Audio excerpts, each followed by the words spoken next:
بسم اللہ الرحمن الرحیم۔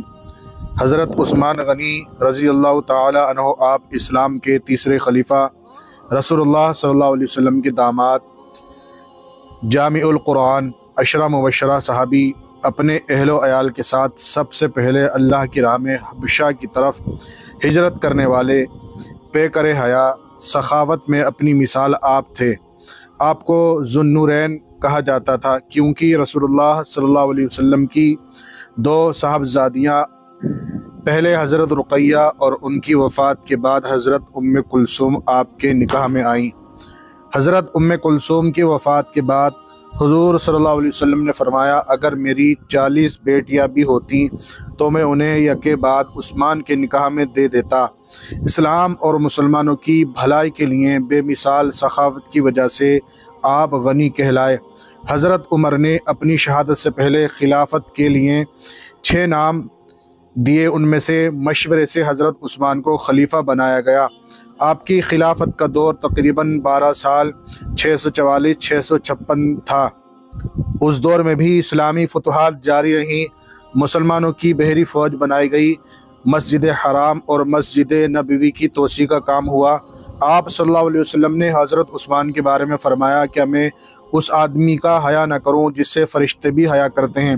جب آپ اسلام لے آئے تو آپ کے چچا نے نئے دین کو اپنانے سے منع کر دیا۔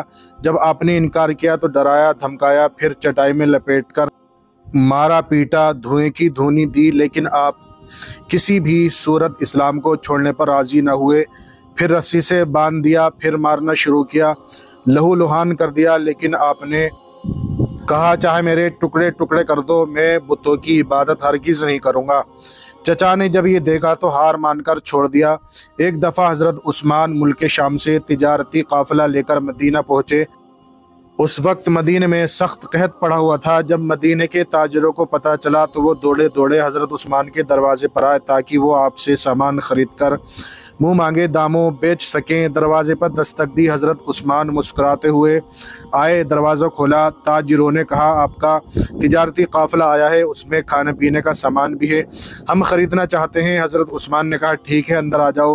تاجر بولے ہم آپ کو 10 کے 12 دیں گے۔ آپ نے فرمایا یہ تو کم ہے، اور بڑھاؤ۔ تاجر بولے چلو 10 کے 14 لے لو۔ آپ نے فرمایا اور بڑھاؤ۔ کہا 10 کے 15 لے لو۔ آپ نے کہا اگر سامان خریدنا ہے تو کچھ اور بڑھاؤ۔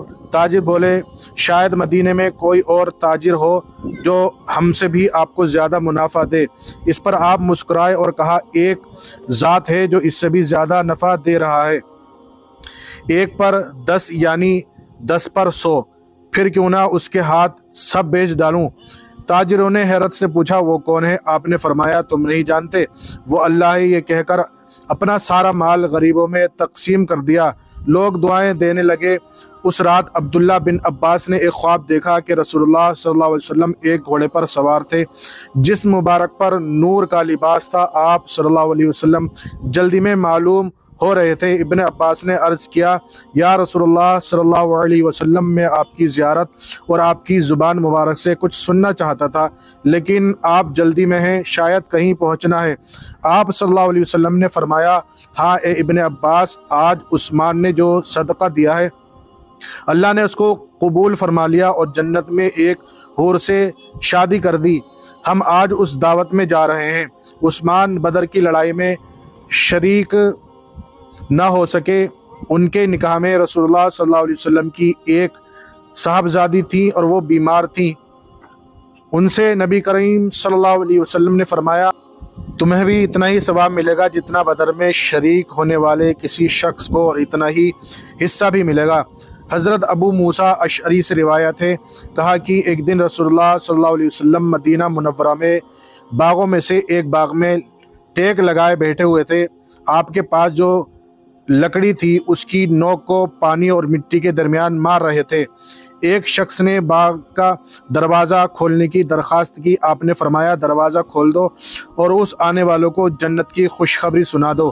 ابو موسیٰ نے کہا کہ وہ ابو بکر تھے، میں نے ان کے لیے دروازہ کھولا اور انہیں جنت کی بشارت دی۔ کہا پھر ایک دن ایک شخص نے دروازہ کھولنے کی درخواست کی۔ کہ آپ صلی اللہ علیہ وسلم نے فرمایا دروازہ کھول دو اور اسے بھی جنت کی بشارت دو۔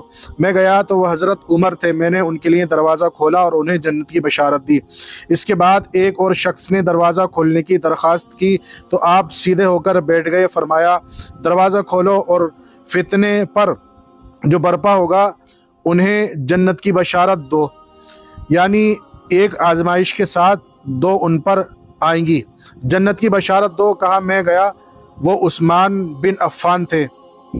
کہا میں نے دروازہ کھولا اور انہیں جنت کی بشارت دی اور انہیں آپ نے جو کچھ فرمایا تھا انہیں بتایا۔ انہوں نے کہا اللہ صبر عطا فرما اور اللہ ہی ہے جس سے مدد طلب کی جاتی ہے۔ رسول اللہ صلی اللہ علیہ وسلم نے عثمان کو مکہ بھیجا اور بیعت رضوان عثمان کے مکہ جانے کے بعد ہوئی۔ پھر رسول اللہ صلی اللہ علیہ وسلم نے اپنے دست مبارک سے اشارہ کرتے ہوئے فرمایا یہ عثمان کا ہاتھ ہے، اور اسے اپنے دوسرے ہاتھ پر مارا اور فرمایا یہ عثمان کی طرف سے بیعت ہے۔